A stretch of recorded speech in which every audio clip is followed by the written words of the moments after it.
Show కేసుగానే Kaleshwaram show కేసుగానే Kaleshwaram ఇక reserve ప్రాజెక్టుగానే functioning. KCR వైఫల్యానికి ప్రతీకగా పరిమితం, ఖరీదైన విఫల ప్రాజెక్టుగా చరిత్రలోకి.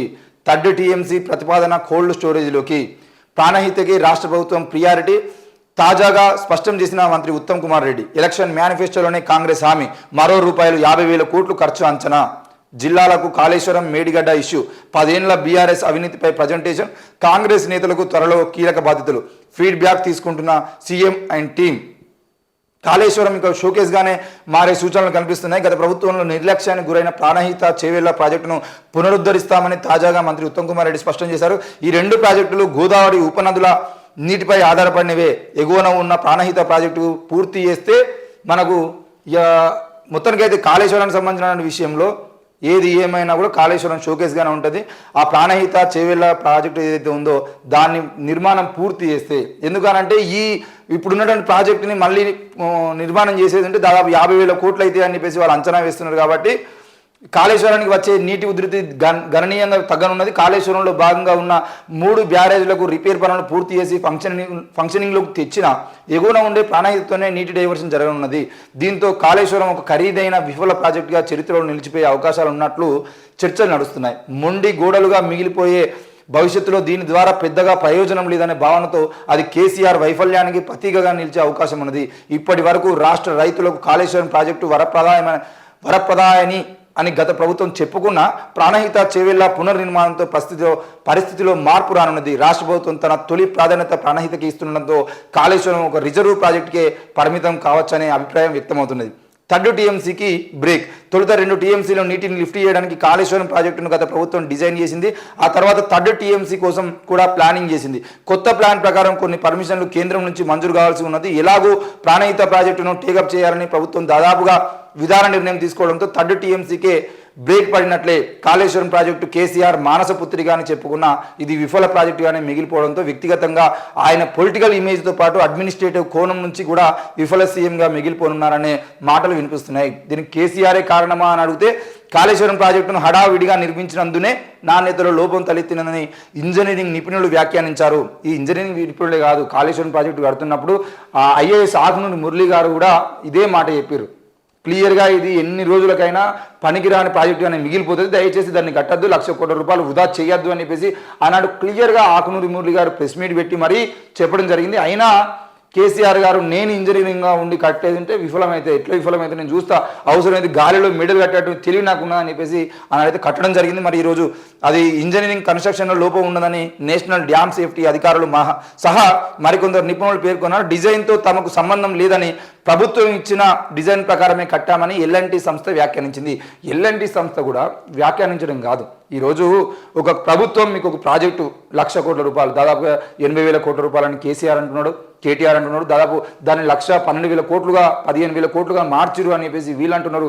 ఏది ఏమైనా 1,00,000 కోట్ల ప్రాజెక్టు మీ చేతిలో పెట్టినప్పుడు ఎల్ఎన్టీ అనే సంస్థ సార్ ఇది ఇక్కడ కడితే నిర్మాణంలో లోపాలు ఉంటాయి, లేదంటే కుంగిపోయేటువంటి అవకాశాలు ఉంటాయి, లేదంటే ఇలా కట్టడం ద్వారా నష్టం ఎక్కువ ఉంటుంది, ఇలా కట్టడం ద్వారా ఉపయోగం లేదు అని ఎల్ఎన్టీ సంస్థ చెప్పదా? ఈరోజు ప్రపంచవ్యాప్తంగా దేశవ్యాప్తంగా ఎన్నో కాంట్రాక్టులు పడుతున్నారని మీరు కట్టిన తర్వాత నిర్మాణం లోపం ఉండేది. ఈరోజు ఇలాంటి వాళ్ళు రైల్వే మన మెట్రో పనులు కూడా చేపడుతున్నారు. మెట్రో పనులు చేపడుతున్నప్పుడు వాళ్ళు ఇక్కడ నుండి పాత బస్తీకి, హైటెక్ సిటీని పాత బస్తీకి మీరు ఒక లైన్ వేయండి అని అంటే మీరు ఎప్పుడు లైన్ వేసినాం, రైలు కూలిపోతే మాకేం సంబంధం అంటే ఇట్లా అది ఎట్టి పరిస్థితుల్లో కూడా మరి ఇటుకలి కడితే కింద పైప్ లైన్లు ఉన్నాయా, ఏమున్నాయి, మేము కట్టడం ద్వారా నష్టమే ఉంటుంది, ఒకవేళ పాత బస్తీ వరకు మేము చూసుకున్నా అంటే అండర్ గ్రౌండ్లో వేసేది ఉంటే జరగబోయేటువంటి పరిణామాలు ఇట్లా ఉంటాయి. వీటన్నిటికి సంబంధించిన విషయంలో ఇంజనీరింగ్ నిపుణులు మీకు లేకపోతే, ఎల్ఎన్టీ అనే సంస్థకి ఇంజనీరింగ్ ప్రత్యేకంగా నిపుణులు కమిటీ లేకపోతే మీరు సంస్థలు తీసుకోకండి నిర్మాణ పనులు. అంతేగాని ఈరోజు కేసీఆర్ మీదకి చేతులు ఎత్తేసి మాకేం సంబంధం లేదు, మేము నిర్మాణం చేసినాము, ఆయన కట్టమంటేనే మేము కట్టినామని చెప్పేసి చేతులు దులుపుకోవడం పక్కా దానికి నిర్మాణ సంస్థ బాధ్యతలు వహించాలి. ఈరోజు కేసీఆర్ చెప్పినప్పటికీ, ప్రభుత్వం మీ వెనకాల ఉండి నడిపించినప్పటికీ, వాళ్ళ ఇంజనీర్లు ఏం కాదని చెప్పినప్పటికీ మీ ఎల్ఎన్టీ సంస్థ కూడా బాధ్యత వహించాల్సిందే.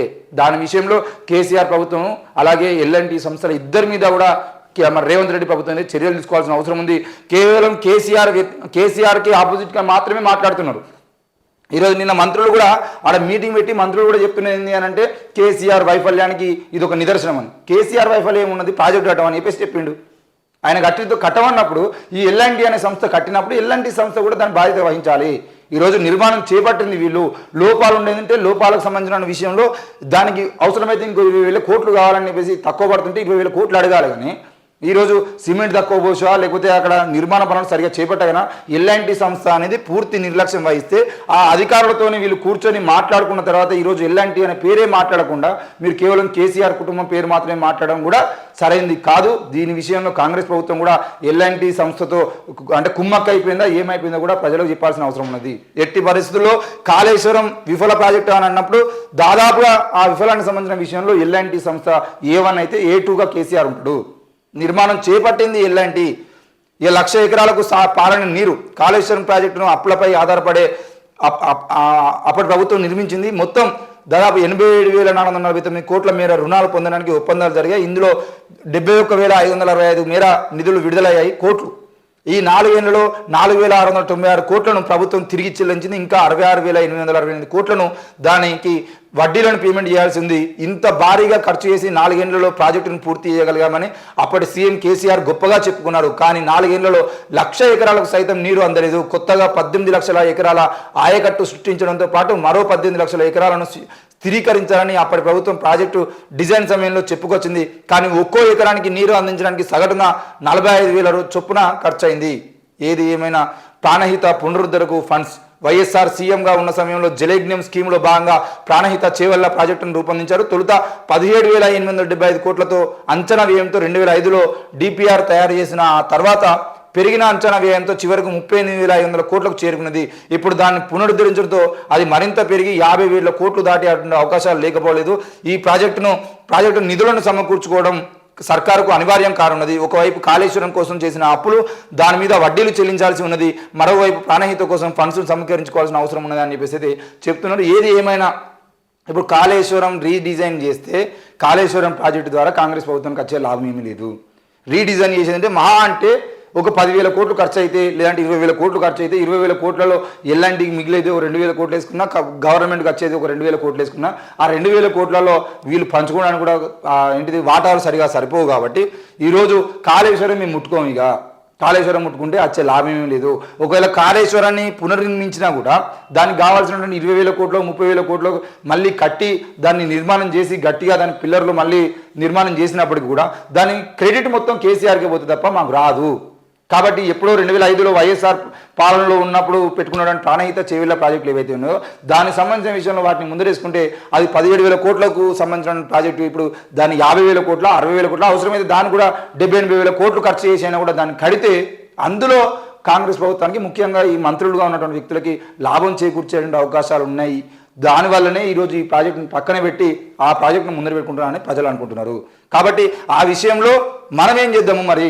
ఈరోజు కాళేశ్వరం ప్రాజెక్టు సంబంధించిన విషయంలో దాన్ని షోకాసుగానే బొమ్మలాగా అట్లా పెట్టేసి వదిలేద్దాము అని అంటే అది కూడా సరైనది కాదు. ఈరోజు 1,00,000 కోట్లతో కట్టినటువంటి ప్రాజెక్ట్ని పక్కన పెట్టడం అనేది సరైనది కాదు. రేపటి రోజున మీరు కట్టేటువంటి 70,000 కోట్లు పెట్టి మీరు కట్టే, లేదంటే 50,000 కోట్లు పెట్టి మీరు కట్టేటువంటి ప్రాణహిత చేవేళ్ళ కూడా రేపు ప్రజలకు ఉపయోగపడకపోతే ఇటు కాళేశ్వరాన్ని షోకాసుగా దాని షోకాసుగా దాదాపు దీనికి 1,00,000 కోట్లు దానికి 70,000 కోట్లు అంటే 2,00,000 కోట్ల రూపాయలకు సంబంధించిన ప్రాజెక్టుని బొమ్మలుగా పెట్టడం అనేది సరైనది కాదు. కాబట్టి ప్రభుత్వం వెంటనే కాళేశ్వరానికి మరమ్మతులు చేపట్టాలి. ఆ విషయంలో కేసీఆర్ ఎల్ఎన్టీని బాధ్యులను చేసి ఆ మరమ్మతులకు కావాల్సిన పూర్తి బాధ్యత వాళ్ళ మీద పెట్టి ఆ డబ్బుని వాళ్ళ చేతన కట్టించి ఈరోజు దాన్ని నిర్మించాల్సిన అవసరం అయితే ఉంది. అది 1,00,000 ఎకరాలు కాకపోతే 50,000 ఎకరాలైనా పర్లేదు, ఆ 50,000 ఎకరాలకైనా నీరు అందించాల్సిన అవసరం ప్రభుత్వాల మీద ఉంటుంది. కాబట్టి దీని విషయంలో కూడా సీరియస్ తీసుకోవాల్సిన అవసరం ఉంది. ఏవోదే